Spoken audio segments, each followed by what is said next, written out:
Yo les mecs, petite vidéo test 250 EXC de 2004. Donc là on va. Donc en gros c'est la moto de mon pote. Là il est pas là, il me la prête. Donc on va en profiter pour faire un petit test, comme ça je vais pouvoir donner mon ressenti par rapport aux 300 bêta que je prête à mon collègue. Et on va aller faire les mêmes chemins qu'on a fait la dernière fois avec le 300. Comme ça au moins, mais moi ça me donne des points de repère si je passe mieux les chemins ou pas. Voilà. Ouais, c'est parti. Donc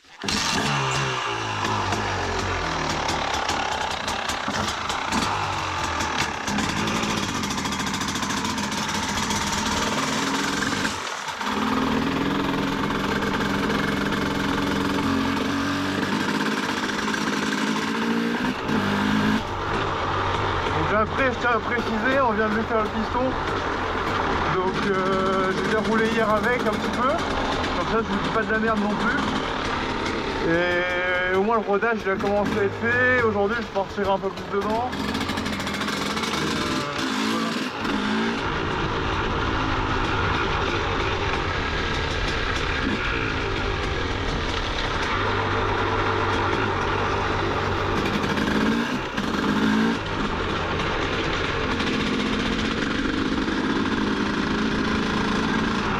Alors par contre déjà premier truc, on se sent très bien dessus au niveau position de conduite. Après moi je suis quelqu'un d'assez grand mais on se sent super bien dessus. Et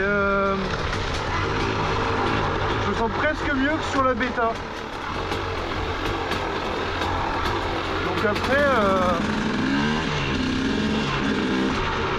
je sais pas si c'est plus une question de juste d'année par rapport au type de cadre, vous voyez.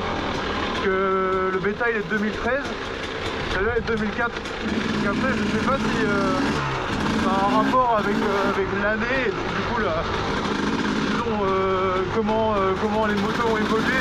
Je sais pas si par exemple je vais sur un EXC de 2012 ou 2013, même année que la bêta, peut-être que en fait je vais me retrouver sur une position similaire à la bêta. Alors peut-être que voilà, ce que je veux dire c'est que peut-être que là où je me sens à l'aise moi personnellement c'est plus les deux cadres, j'en ai aucune idée. Dans tous les cas je me sens super bien sur cette moto. Et puis on va aller tester tout ça un peu dans les petits chemins sympas là. Voilà. On a fait chauffer tranquillement tant qu'on est sur le bitume. Et je vous reprends tout à l'heure. Salut tout le monde, alors bon je suis un peu dégoûté de devoir vous faire ça en voix off, mais comme têtu comme je suis, j'ai toujours pas encore installé de micro, et ben je suis obligé de faire des voix off pour vous expliquer les trucs. Donc là en fait sur toute la partie voix off ça va être l'explication du rodage, donc je suis encore une fois, je vous répète, déçu parce que en live il y a quand même plus de style dans la manière de raconter. Mais en gros ce que je voulais dire principalement dans la vidéo c'était que dans un rodage en fait, maintenant en fait avec les pièces récentes, les rodages c'est plus du tout ce qu'on pense en fait que c'est. C'est-à-dire qu'il y a 30 ans un rodage c'était vraiment en fait habituer les pièces à tourner entre elles, vous voyez. Mais il y a 30 ans les précisions d'usinage étaient tellement moins précises en fait que maintenant qu'il y avait besoin de faire des 500 km de rodage, enfin voilà, genre 3-4 pleins de rodage, enfin voilà. Et alors qu'en fait maintenant les outils d'usinage sont tellement devenus précis que les pièces sont vraiment entre guillemets déjà pré-rodées d'usine. Je prenais l'exemple aussi des pièces de 50, disons type course, style Bidalo, Too Fast. Et, et en fait déjà eux en fait font un pré-rodage déjà d'usine. Et c'est le genre de bécane, en fait tu démarres, tu fais une chauffe.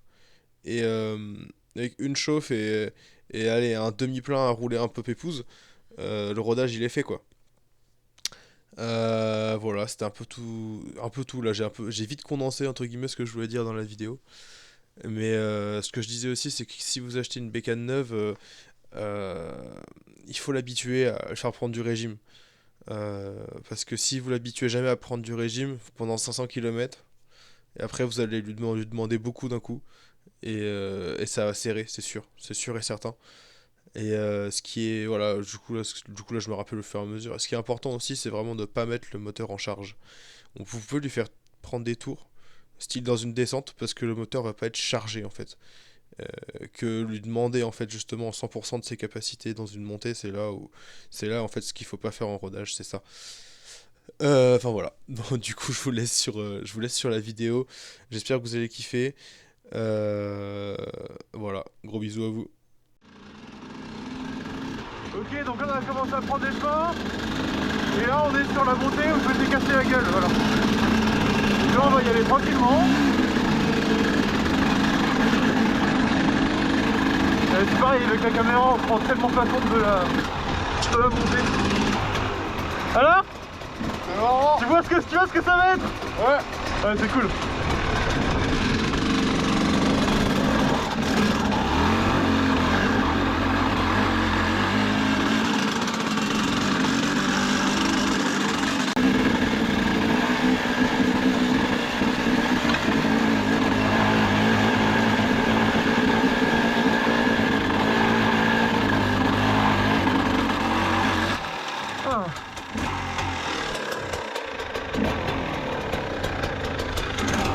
Il y a un truc du coup que j'ai remarqué aussi, c'est que les suspensions de cette KTM sont vachement souples. Vachement souples comparé aux suspensions de la Beta. Elle met des coups de fouet. Ah t'as vu? Mets-toi en deuxième pour monter là-dedans. Après je te casse pas ça. Nickel. Et ouais, les suspensions sont vachement souples. Et alors ça par contre c'est un truc que je kiffe.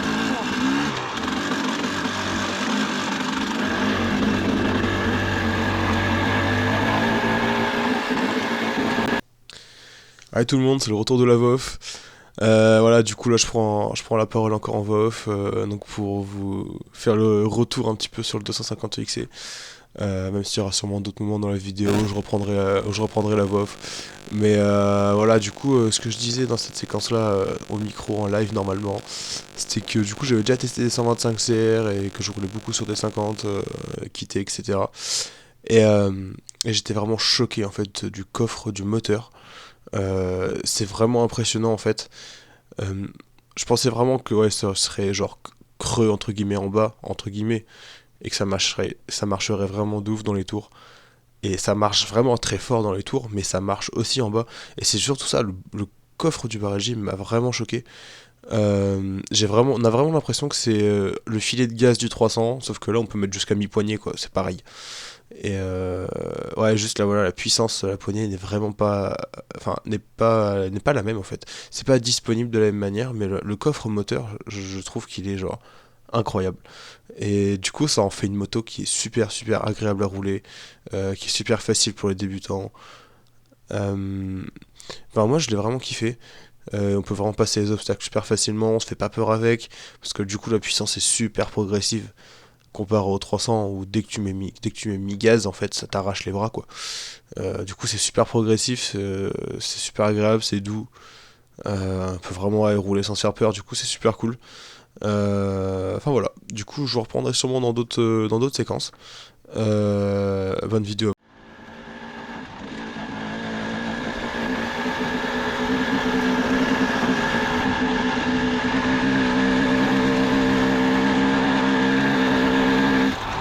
Et alors aussi du coup à titre informatif il fallait monter en pneu Michelin Enduro Medium. Et ça accroche très très bien.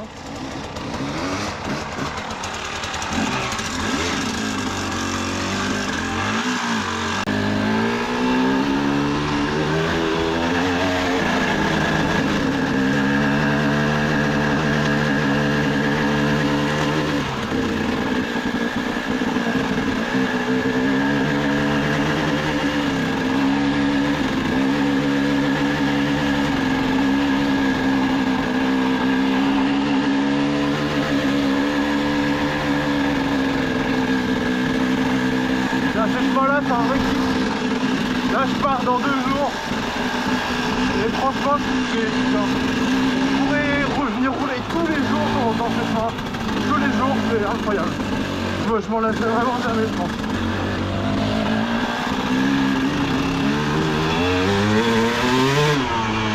Vous voyez ça a de la patate hein, quand même. Mine de rien. Bon allez je vous retrouve tout à l'heure.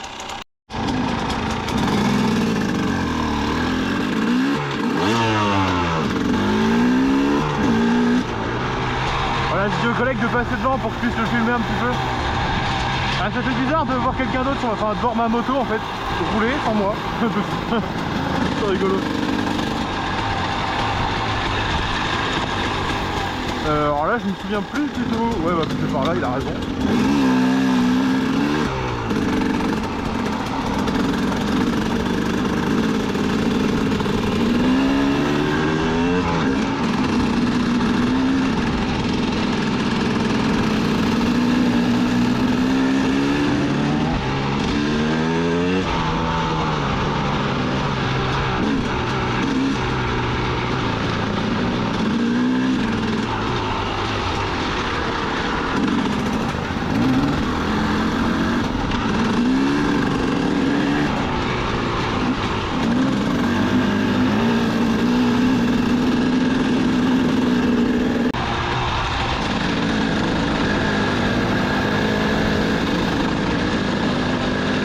Il a vite compris comment utiliser le croissant.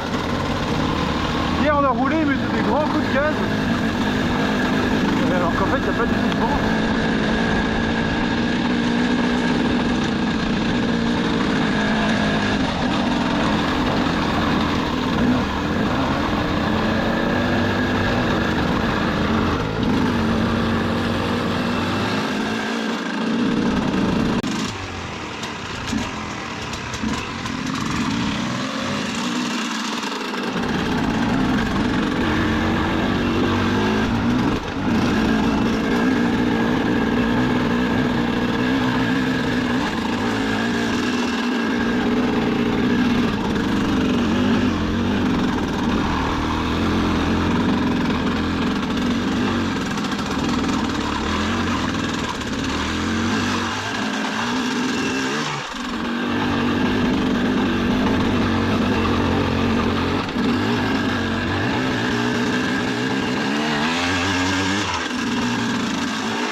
Comme ça, le couple du 300 est plus agréable. Ouais, le problème c'est que le rétrogradé, c'est que le 300 c'est rare de devoir rétrograder.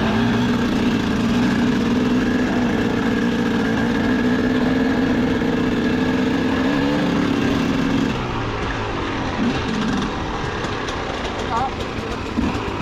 Demi-tour.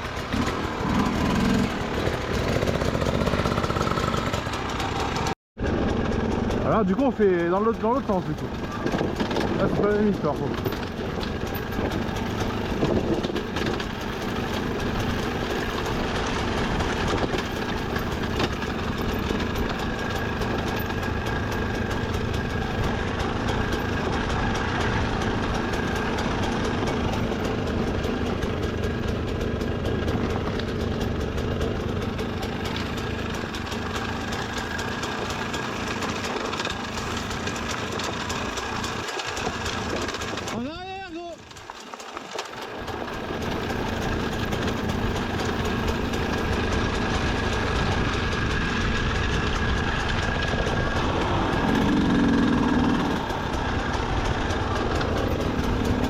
Faut vraiment que tu te mettes en arrière. Ouais, j'avoue, en plus, à chaque fois, je me mets comme ça. Et en fait, non, parce que du coup, tu perds l'adhérence à la roue arrière. Et donc, ton freinage est moins efficace. Ah, c'est plus, tu fais que glisser. Ah ouais. Donc là, c'est soit on redescend et on continue à longer la montagne, soit on monte en haut, mais il faut faire demi-tour aussi. Ouais. Moi, je m'en fous, de toute façon, faut redescendre. Vas-y, on monte, hein.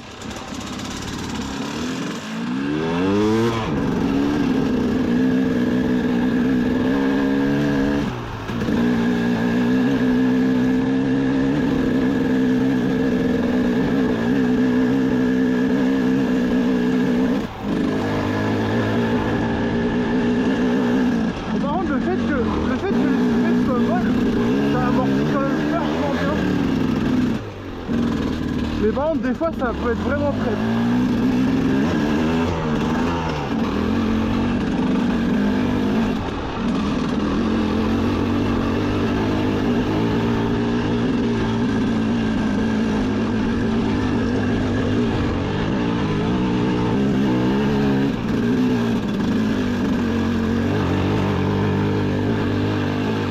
Là, vous voyez, du coup, rodage, là, je suis à quart de gaz. Et je ne me permets pas de mettre la main.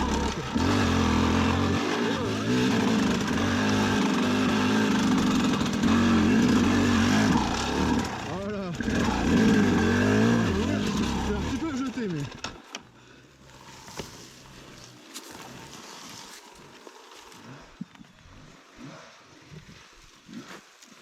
Ah.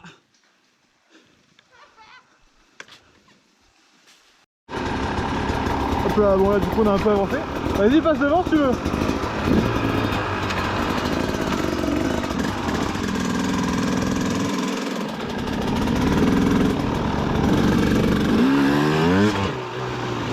Les mecs, par contre, plus je roule avec le 250, forcément c'est logique, au plus je suis à l'aise aussi. Mais au plus je commence à aimer cette cylindrée. Vraiment dans le comportement du moteur en fait. Je commence vraiment à la kiffer. Après bon, j'adore le 300, mais je crois que je commence vraiment à chercher la 250. Pas forcément plus facile. Après, je pense que c'est peut-être plus un comportement que moi j'aime bien. Donc je pense que le prochain achat ce sera un petit Beta 250. Mais Beta, j'ai toujours eu des retours très positifs. Gerco aussi. Et KTM, à part le fait que c'est un effet de mode, certes c'est une très bonne moto, ben je sais pas, je suis peu réticent. Donc enfin voilà, je parle un peu de tout ça, mais de toute façon ce sera pas tout de suite.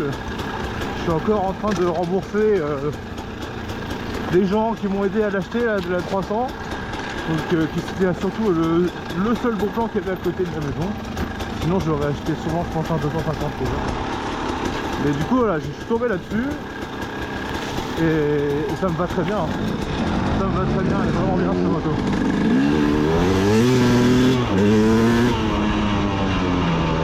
Peut-être que je vais voir avec le carbu quand même celle-là.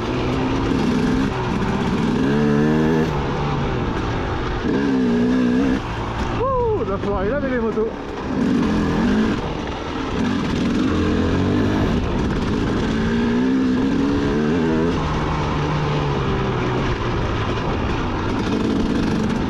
Ah, il est encore un peu riche, mais je pense que c'est le putain de ralenti.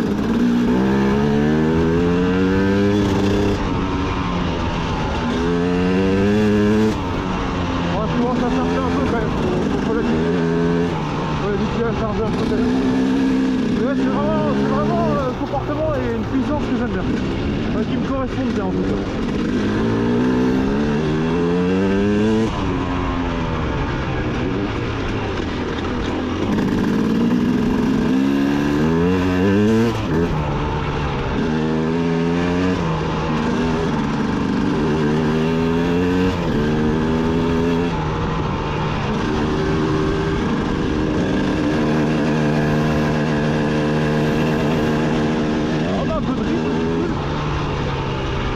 Un peu, c'est bien de mettre du rythme de temps en temps.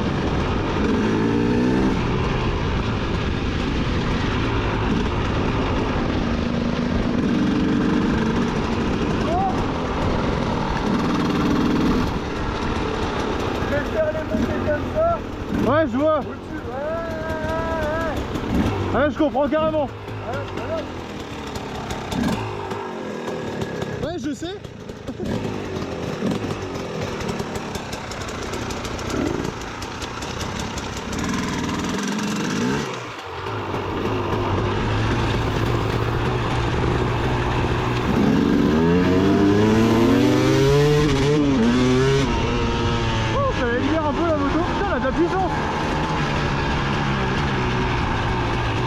C'est très agréable. Ah, j'adore 250.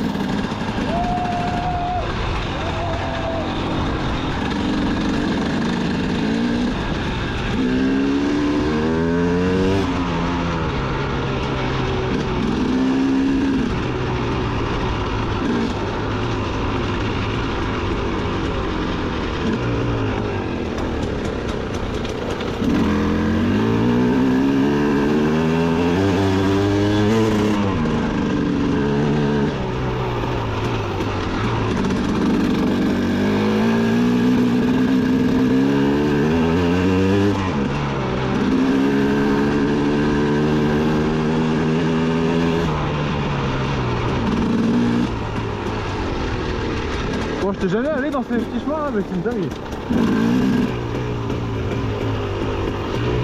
Ah, par contre, il va bientôt falloir qu'on passe un point essence, je pense.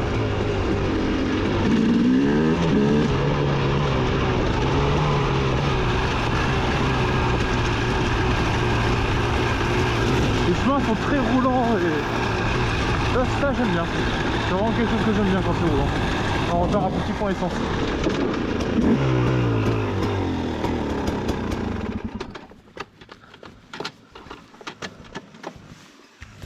Ouais. On va regarder l'essence quand même.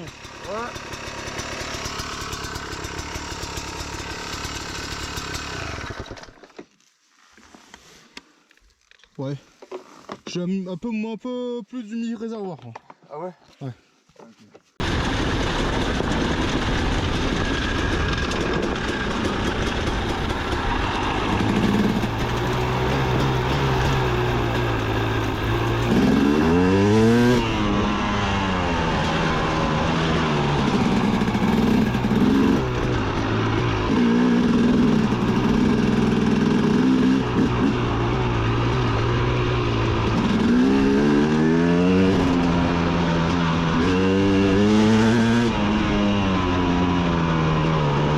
Ça manque un peu de réglage. Je pense qu'elle a vraiment pas toute cette puissance la moto.